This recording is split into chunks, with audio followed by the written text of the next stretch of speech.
I'm telling you, it's one of those drones finally crashing. What is that? I think he's dead. Genji, please.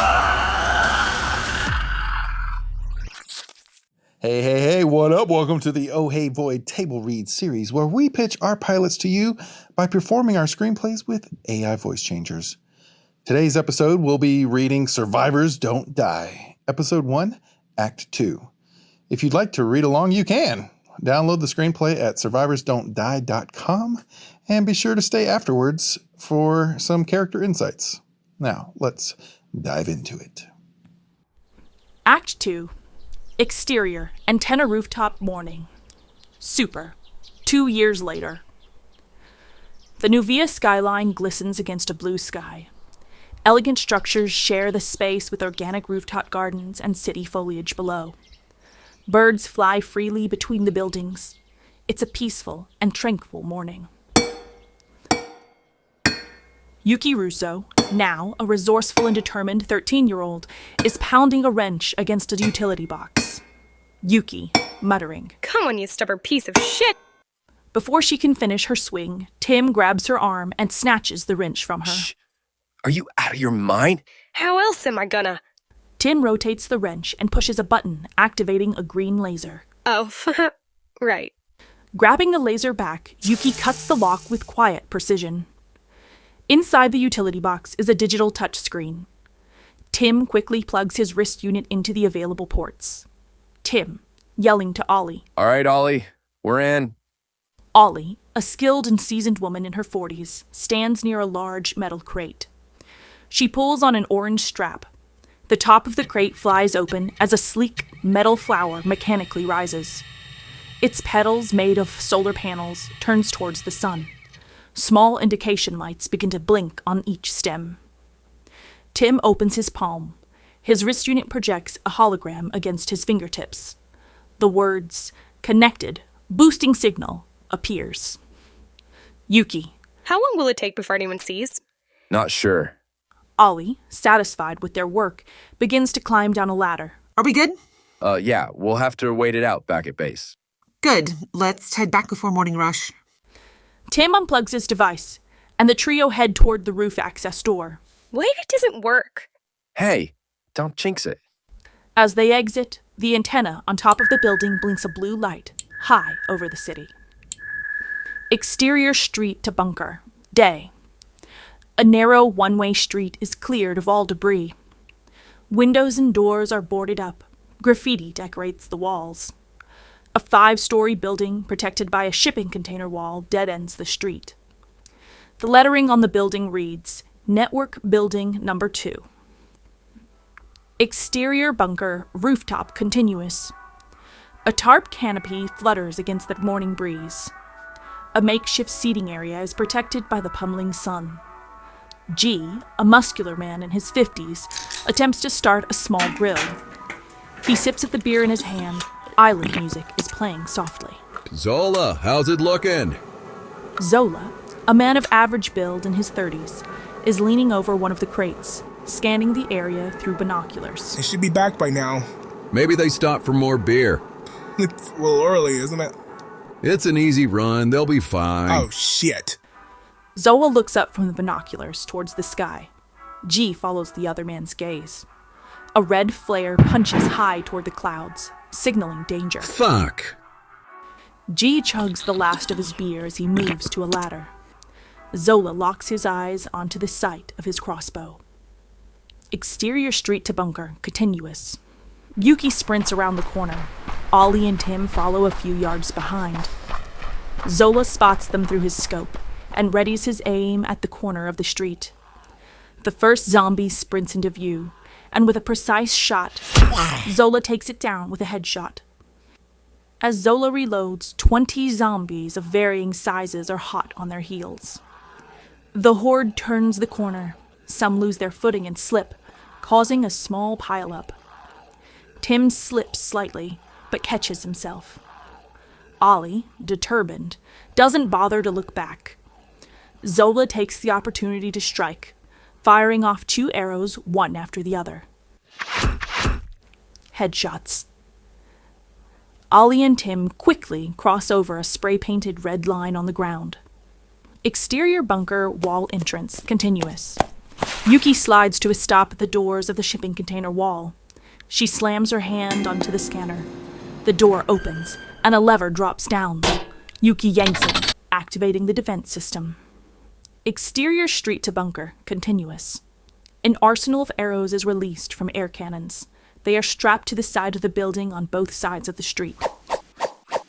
The majority of the horde falls from headshots. 5 zombies continue their approach, undeterred by the attack. Exterior bunker wall entrance continuous. Come on! Ollie and Tim make it to the entrance. Yuki shuts the doors just as the zombies get close. Their bodies collide with the metal, their fists demanding entrance. Flames blast around the zombies from the heavens, engulfing them in an inferno. Exterior bunker wall roof continuous. G, strapped into a futuristic flamethrower, stands above the entrance, a delight of vengeance and mayhem alive in his eyes. His laughter echoes up the courtyard walls as he torches the zombies below to ash. Interior, bunker network room day. Tim enters a room lined with servers. A large window covered with newspaper glows from the morning sun. Tim drops his gear next to a hammock hanging in the corner.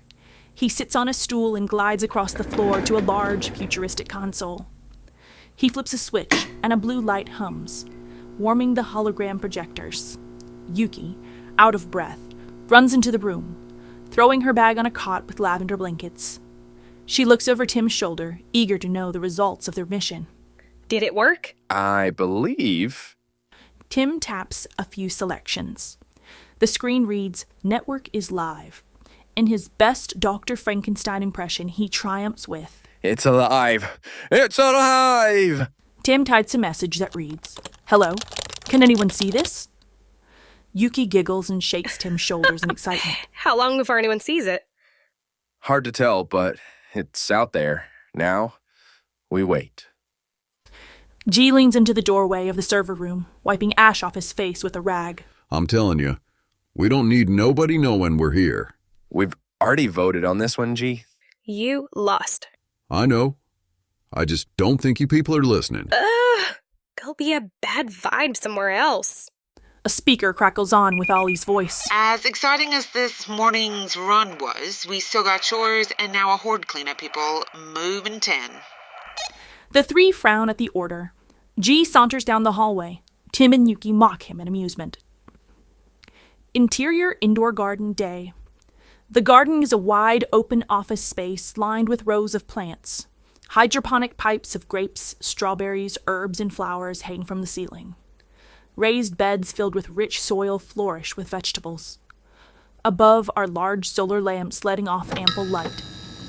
Zola takes soil samples from one of the beds when the light above him flickers. Don't die.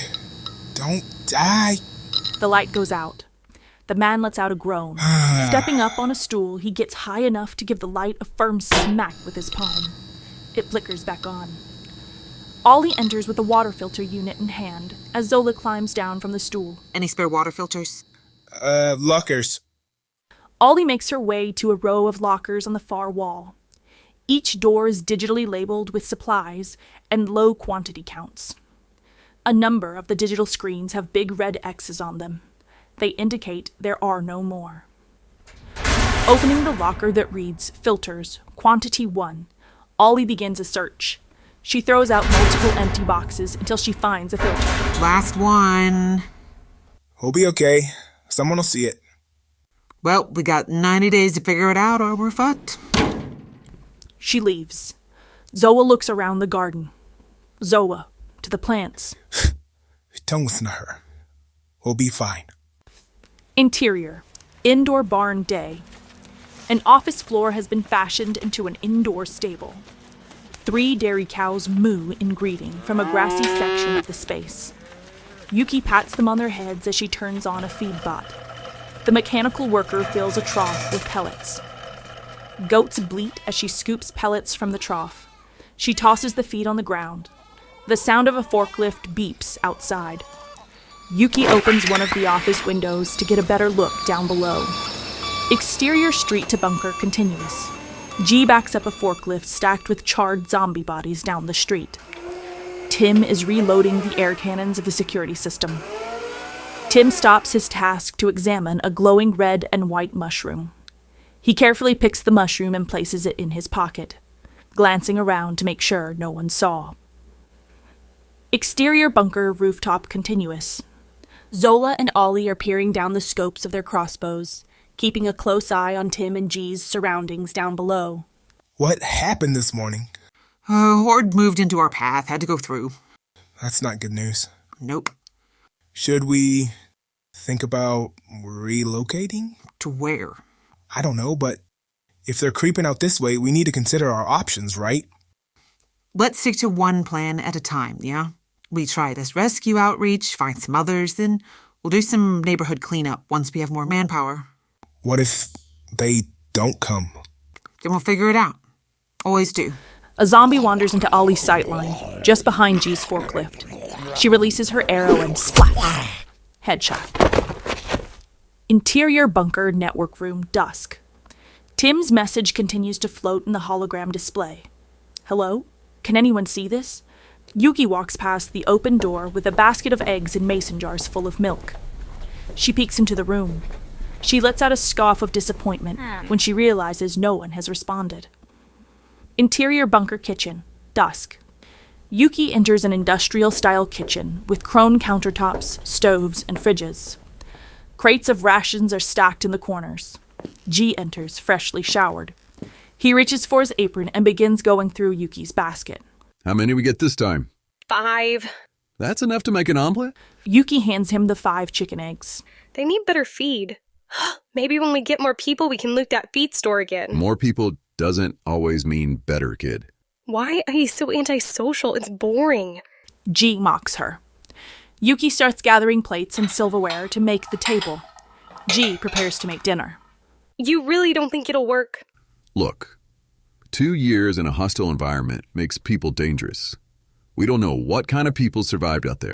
We surmise. No, we got lucky. But other people can be lucky too. Yeah, but they can also be a big problem for us if they decide they want our luck for themselves. We'd be saving them. Wouldn't most people be happy about that? Sure, but some folks don't know how to regulate a wind. They keep asking for more, and when they can't get any more, they can do some stupid shit. I'm gonna believe the ones we find won't be like you. Probably a good idea. Interior bunker network room night. Yuki and Tim are getting ready for bed. Tim is settling into his hammock while Yuki is staring intently at the lingering message from her cot. Hello? Can anyone see this? Hey, it's gonna work. Yeah, it has to. She reaches over and turns out the light between them. They settle into the glow of the hologram. Interior network room, later that night. The room is dimly lit, and the Nuvita network console casts a faint light across the space. Tim is asleep in his hammock, his wrist unit plugged into the wall. Yuki is asleep, her blankets kicked to the floor and her arm dangling over the cot. The clock reads 4:57 a.m. The message floats alone. Hello? Can anyone see this? Suddenly, an active ellipses appears as someone types in the network chat. A message appears. Rosie 596. Hello? Yes, I can see this. Are you there? Interior network room morning. The room is bathed in soft morning light from the diffused newspaper-covered windows. Tim yawns and stretches his arms. His hammock gently sways beneath him. He rubs his face and sniffs, trying to shake off the remnants of sleep as he sits up and glances toward the console. His eyes widen when he notices the response. He bolts out of the hammock and stumbles towards his chair. His eyes scan the message. His hands shake and his fingers begin typing on the keyboard. He sends, "Here, where are you?" The active ellipses appears. Tim gleefully claps his hands. Yes. Fucking yes. Yuki bolts upright, still waking up. What? We got one! End Act 2. Let's dive into the insider scoop where I, Amber, And J-Wall, me. We'll be sharing some insider information about the creative process of this whole adventure. Let's get to scooping. So I guess one of the good scoops that I really like to explore is how important it was to show that the crew was running out of supplies and how they're kind of stuck in this really awkward position of battling wills, but also kind of acknowledging that they're weak and that they need help. Yep, don't we all? The tension's pretty thick. Yeah, the tension's thick. G's not feeling it. He doesn't want anybody. Yuki has some optimism. Yeah, she's a little younger, a little naive. Ollie's just kind of like, guys, let's just stick to a plan and get this done and see if it works. And if Right. it doesn't, then we'll adjust. And then Zola's just like, I don't know what's going on. Right, let's just keep the peace, everybody. Yeah. And really, who is this Rosie lady, that they're finding? Can they really trust her? I don't know. Should they be going out and putting their lives in danger? Or should they just stay in this safe bunker and just kind of hunker down? Maybe you should stay tuned to next week when we read Act 3. Yes. And if you want to know more about how you can greenlight this project and get it to become a fully animated series, visit ohheyvoid.com and check it out.